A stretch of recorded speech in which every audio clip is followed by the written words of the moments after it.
Welcome in again to another edition of our video podcast, Musings from the Mountains of WVSports.com.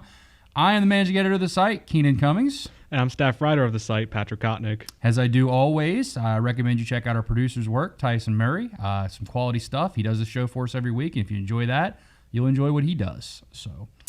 But we got a lot to talk about. West Virginia went on the road and beat Kansas State, just like we all predicted, just like I said last week. I've been writing about it for weeks now. We all knew West Virginia was going to win that game. No, we didn't. West Virginia really spirited effort out in Manhattan. I think the thing about that game that really caught my attention is this team took a body blow early, pretty significant one at that. Two missed assignments on the first drive, a 3-and-out, give up a 68-yard touchdown pass on the first defensive play, and you're thinking, oh no, here we go again. No, you're not, actually.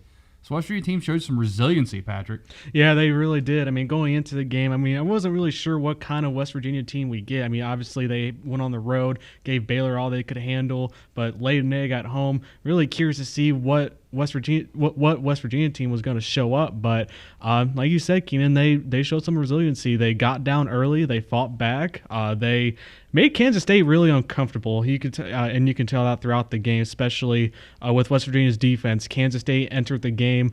They had the least amount of turnovers in the Big 12 Conference. West Virginia forced two of them. Not only did they force two turnovers, but both of those turnovers were interceptions. Kansas State quarterback Skylar Thompson only had one interception entering the matchup.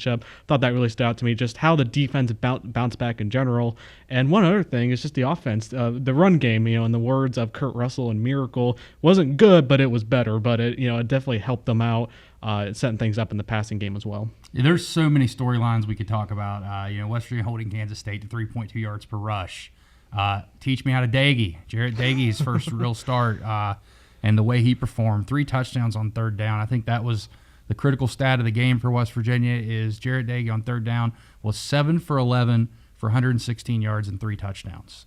Critical plays in the football game.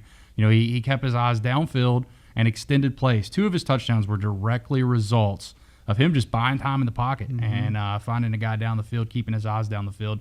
And that's not something that's so easily taught at quarterback. Sometimes you just have that, sometimes you don't.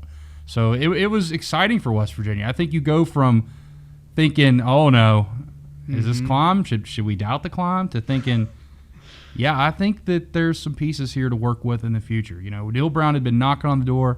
This program had been knocking on the door of getting that signature win. They got it now. First time West Virginia's gone on the road unranked and beat a ranked team since 2011 when they beat Cincinnati in that blocked field goal game. A game I was at, actually. First year I was covering the Mountaineers. But you got to be happy with where the West Virginia program is at. Well, not happy, but 4-6, you're never happy. But at this stage, with what they've gone through injury-wise, attrition, all this stuff, this team's 4-6 and has a chance for a bowl game, a real bowl game. We'll get to the cart before the horse. What if West Virginia gets to a bowl game? Should Jarrett Daggy play? Should he redshirt? We're not going to worry about that right now. I think that that's a problem that'll present itself later. For those that are curious, he could play in 2 more games this season. So he's either playing in the next 2 or he's not playing in the bowl. I'd be highly surprised if Neil decides to blow a year for a bowl game at 6-6. So we'll see what happens. There's still a lot of football left to be played. This might not even be a scenario we ever have to worry about. So good win for West Virginia, though. They bounced back in a big way. Today we met with Neil Brown, discussed some things. Josh Norwood made one of the most acrobatic interceptions you'll ever see. Unfortunately, that's probably the last time you're going to see him. He's out for the season. Collarbone injury. It was told it was a broken collarbone. So that's a blow to a West Virginia secondary that just keeps losing players. I think that's the 4th or 5th guy they've lost for the season. A lot of guys have been lost different periods of the year. So more patchwork. Kerry Martin's going to get the start there, and we'll see how it goes. Positive news on the injury front, though, is West Virginia should get back TJ Simmons. Asked Neil about him today. He said he's probably going to be good to go. He's not going to be full go, probably on a snap count type deal, but just getting him back would be big, and you might even get back some Evan Staley. Yeah, exactly. You mentioned the injuries there. Tough blow for the West Virginia secondary, losing Josh Norwood. But the whole message this season has been next man up. They've had some blows with Quandarius Quads, Medarius Cowan, but at the same time they're getting guys back. And I know one guy that did, is kind of playing through a shoulder injury right now. Chase Barrett getting the start at center. Bryson Mays, a guy that has started the past few games for West Virginia, but has struggled. He's struggled. It's no easy task having to go up against some of these Big 12 nose guards he's had to go up against. Some guys that could either get drafted or they'll definitely be invited to training camp next season. But he took a back seat. Chase Barron got the start, but he's been playing through a shoulder injury. But Matt Moore, co-offensive coordinator, offensive line coach, said that it's real testament to his character. Just shows the kind of guy he is, willing to kind of put himself on the line to play his heart out. Yeah, he's going to be your starter here moving forward, at least for this weekend against Oklahoma State, and then we'll see what happens from there. Other news and notes, I thought it was interesting that Neil said that they did give Jarrett Doege a little bit more freedom to check at the line of scrimmage. That was apparent when you were watching the game. Some of that was due to the defensive alignment of Kansas State. Some of that was him just looking over to the sideline, but they did give him a little leverage, a little freedom to kind of do some things. And that'll be interesting to watch here moving forward as West Virginia continue to evolve on the offense with him under center.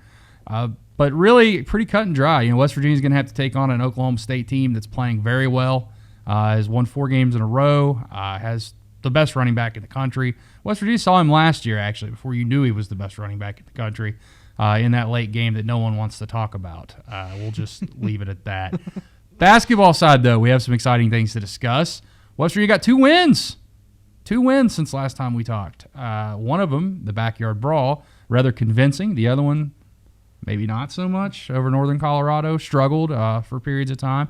But a young team, you'll take 3-0. It's the first time West Virginia's been 3-0, I think since 2016. Mm-hmm. So starting their foot off right after not so much last year. Some issues early in the year that kind of spilled over throughout the season. Derek Culver was a storyline. Where was he? Where was Waldo? Where was Derek Culver? Couldn't find him. He was on the bench, didn't play, then played the last 11 minutes of the game, and probably was the difference in West Virginia pulling away after that game. West Virginia was in cruise control most of that game, and that was the problem. They kind of took their foot off the gas, let Northern Colorado back in it. Then they kind of rebounded, finished the game on a nice little run. Derek Culver finished with 13 points in 11 minutes. I think he had 7 rebounds too. So strong showing there. Things are only going to get tougher. West Virginia goes to Cancun. Oscar will go. That's a development. Oscar Shoeboy will go. His visa situation is apparently going to be resolved, according to Bob Huggins. So positive news all around. It's not as doomy and gloomy. We got sunshine. We might even have some animated suns here in the next episode if West Virginia keeps winning some games. But thank you for tuning in again. This has been another edition of Musings from the Mountains.